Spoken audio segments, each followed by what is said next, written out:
All right, good evening, Pro Tem Mayor Curtis and council members. My name is Nalini Lasiewicz. We moved to La Cañada from Silver Lake in 2003. I was an assistant soccer coach and served as president of the Park Advisory Board at the Silver Lake Rec Center. I'm very pleased to represent the appellants this evening, including 37 La Cañada residents who co-signed the appeal. I'd like to review a few points of the appeal and the resource document we submitted yesterday, and then introduce our consultant.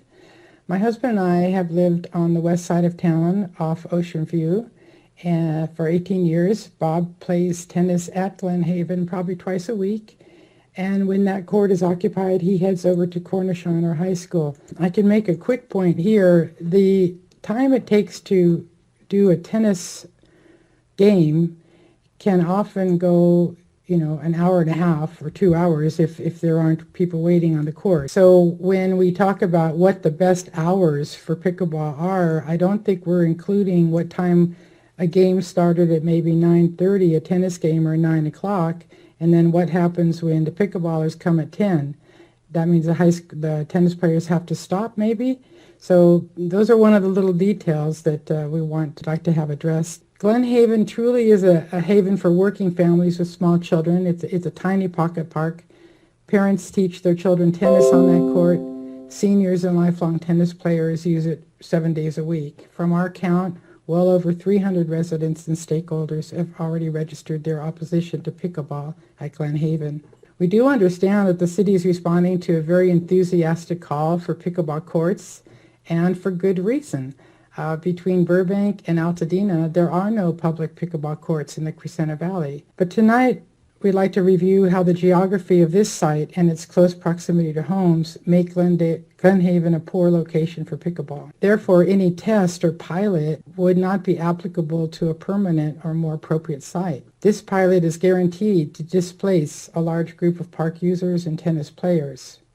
At the same time, it also seems unwise to seek data or make a study during a pandemic, when so many are already experiencing disruptions in work, school, and travel schedules. We can show that this pilot will expose residents to known health hazards caused by the unique sound created during pickleball games. The commissioners discussed noise abatement, but we were advised that this is not a viable option. There also has been speculation that freeway would mask the sound, but acoustic science says otherwise. And even the so-called quiet equipment would not protect the nearby homes. Our appeal did take issue with the process followed at the March 10th meeting. There was no opportunity for the residents to provide feedback or concerns over the potential pilot details, including the number of days and hours. Staff is referring to 4-hour schedule as limited, but tennis players are noting that this pilot is going to remove 16 daylight hours between Monday and Thursday, which is a significant chunk of time. And there are no alternative public courts that are open during these periods when school is in session. We were told that the pilot is a test to assess the impact of the sport, but we have little insight on what data is to be gathered. If 3 months of data on pickleball is what you need, maybe the city can rent a court elsewhere, nearby, but close enough to draw residents. If the objective is to estimate the level of interest in pickleball, perhaps some of that could be collected at the current site at FIS, and also at the YMCA, which is about to open 3 pickleball courts. There's 20 pickleball courts within 10 miles. Another 12 courts are in Burbank, and Pasadena is currently planning to build between 8 to 10 new courts at their park.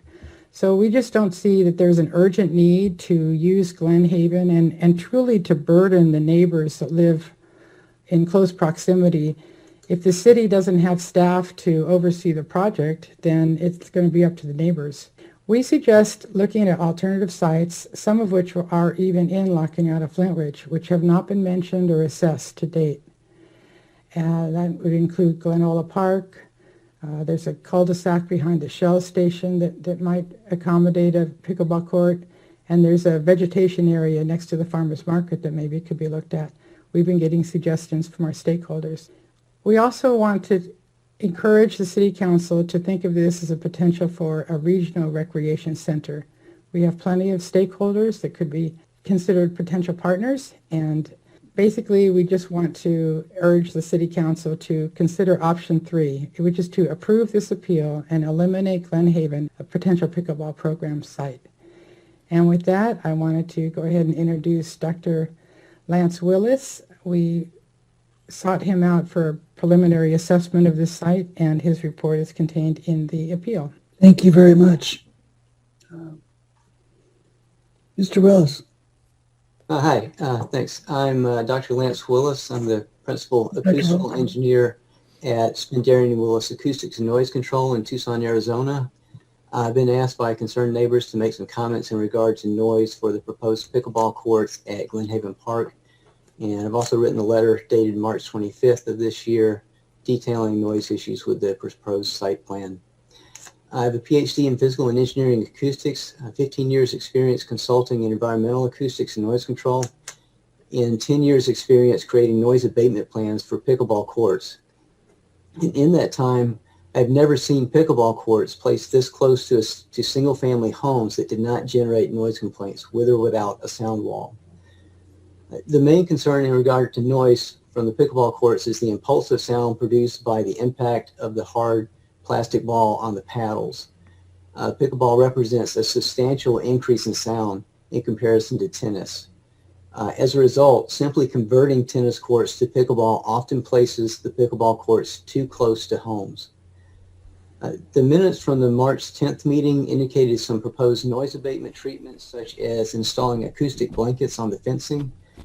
This can sometimes be effective if blankets are selected that absorb in the frequency band of pickleball paddles, and the site is suitable for this type of abatement treatment. This site, unfortunately, is not suitable due to the topology. A noise barrier must block the line of sight from the sound source to the observer in order to be effective. However, upper level windows of several homes can be seen from the tennis court above the fence and would therefore not be shielded by abatement treatments attached to the court fencing. The minutes also discussed the health benefits of pickleball for seniors, and this is one of the main reasons why pickleball has become so popular and provides me with a lot of work. However, chronic excessive noise is widely acknowledged to have an impact on public health and well-being. As asking the residents living near Glenhaven Park to sacrifice their health and well-being in their own homes for someone else who has other options is really not reasonable. While there may be an expectation that the sound from the freeway will mask the sound from the pickleball courts, this is in practice difficult to achieve with impulsive sound such as pickleball paddle impacts due to the high peak sound pressure levels generated. For pickleball courts located as close to houses as these will be, the sound pressure level of a continuous masker sufficient to cover the sound of the pickleball courts will need to be high enough to basically constitute a significant noise impact by itself. In the past, I've worked with homeowners that have lived at a distance of 150 feet from pickleball courts with a busy thoroughfare in between the courts and their homes. And these were still significantly infected. They could actually hear the pickleball paddle impacts inside their living rooms and in bedrooms. Measurements of pickleball need to utilize current best practices in assessing highly impulsive sounds, such as the methodology provided in the ANSI S12.9 Part 4 or ISO 1996 Part 1. Averaging metrics such as equivalent continuous or maximum A-weighted sound pressure level do not correlate well with community response to short duration impulsive sound produced by the impact processes, which would include pickleball paddle impacts. So for these reasons, Spindarian & Willis does not recommend multi-use tennis and pickleball at Glenhaven Park.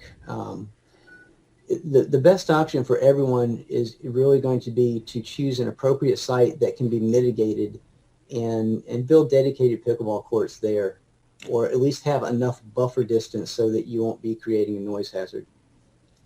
Thanks. That concludes my presentation.